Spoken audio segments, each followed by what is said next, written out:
તો બનાસકાંઠા જિલ્લામાં ગુજરાત સરકાર દ્વારા સરસ્વતી સાધના યોજના અંતર્ગત કન્યાઓને સાયકલો આપવામાં આવે છે, પરંતુ કેટલાક સમયથી સાયકલોનું વિતરણ ન થતાં અનેક સવાલો ઊભા થયા છે।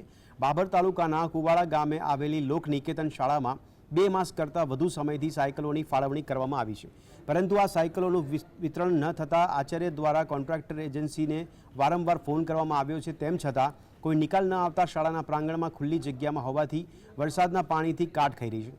વહેલી તકે આ સાયકલોની યોગ્ય નિકાલ કરવામાં આવે તેવી માંગ ઉઠવા પામી છે।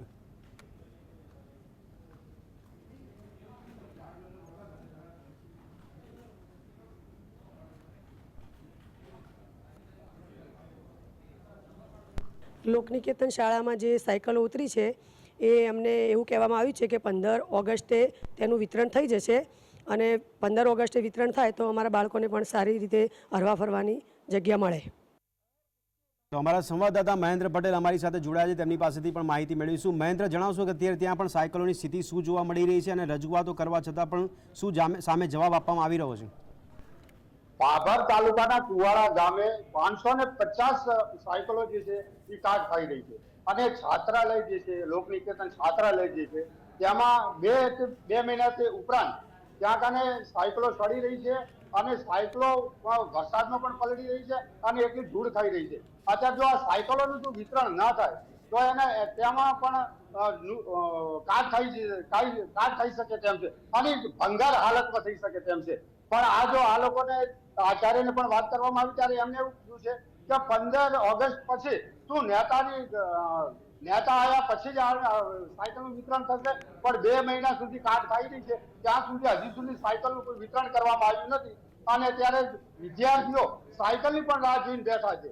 અત્યારે જે ખેતરોમાં રહેતા હોય છે, આજુબાજુના ગામડામાં રહેતા હોય છે, તે પણ અત્યારે પ્રાઇવેટ સાધનોમાં જીવના જોખમે અત્યારે મુસાફરી કરીને સ્કૂલમાં પહોંચતા હોય છે।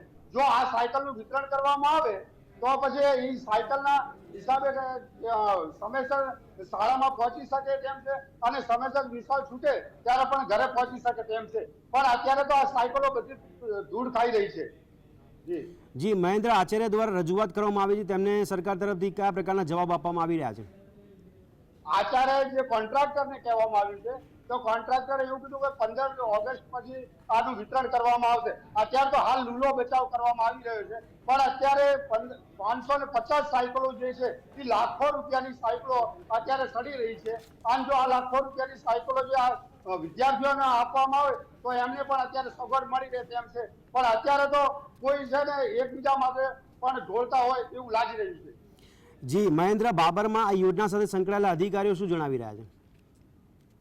અત્યારે અધિકારીઓ સાથે વાત થઈ નથી, પણ અત્યારે જે આચાર્ય જોડે વાત થઈ છે અને આચાર્ય પણ એમનું પણ એવું કહેવું હતું કે અત્યારે જે આ વરસાદ જે છે એ વરસાદમાં અત્યારે પાણી પડે એમાંથી જીવાત થાય તો પણ આ બાળકોને પણ નુકસાન થઈ શકે તેમ છે અને અત્યારે ચાંદીપુરા રોડ જે ચાલે છે અને આવી જો ગંદકી ફેલાય અને સાયકલોનો ઢગ પડ્યો છે તેની નીચે જે કચરો કે બધું પડ્યું છે એના કારણે પણ મચ્છરનો ઉપદ્રવ વધે એવું છે આવું જણાવ્યું હતું અને 15 ઓગસ્ટ પછી સાયકલનું વિતરણ કરવામાં આવશે તેવું જણાવી રહ્યા હતા। જી મહેન્દ્ર, ત્યાં વિપક્ષ શું કાર્યવાહી કરી રહ્યું, કારણ કે વિપક્ષને પણ જાણકારી હશે કે આ સાયકલો ધૂળ ખાઈ રહી છે, સત્તા પક્ષ માટે શું કહી રહ્યું છે વિપક્ષ? વિપક્ષનું તો અત્યારે હાલ કેવું છે કે સરકાર જે છે આ સાયકલનું વિતરણ કરે તો વિદ્યાર્થીઓને લાભ મળી શકે તેમ છે, પણ અત્યારે જે સરકાર તરફથી જે ભાજપના જે આગેવાનો પણ છે એ લોકો પણ એવું કહી રહ્યા છે કે અમે જલ્દી આનું વિતરણ કરાવી દઈશું।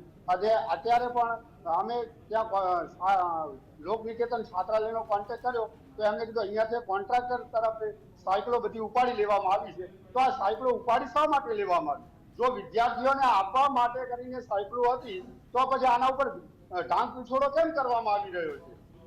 જી મહેન્દ્ર, અંદાજિત આપની જાણકારી મુજબ કેટલી સાયકલો ત્યાં ધૂળ ખાઈ રહી છે? 555 સાયકલો ધૂળ ખાઈ રહી છે।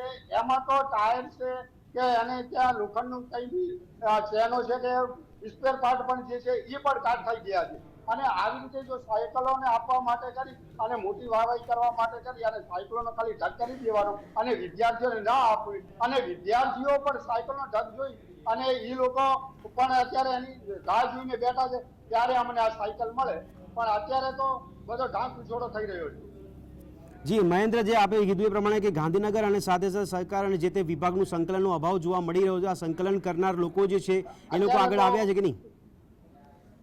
અત્યારે તો શું છે કે સંકલનનો પણ અભાવ જોવા મળી રહ્યો છે, જી. પણ હાલ તો અત્યારે કોન્ટ્રાક્ટર ઉપર જ વધારે ઢાંક પીછોડો કરવામાં આવે છે. જી. porque હજી સુધી કે સરકારે કે અધિકારીઓ કોઈ સ્વીકાર્યું નથી, પણ અત્યારે બધો ઢાંક પીછોડો જે ચાલુ છે.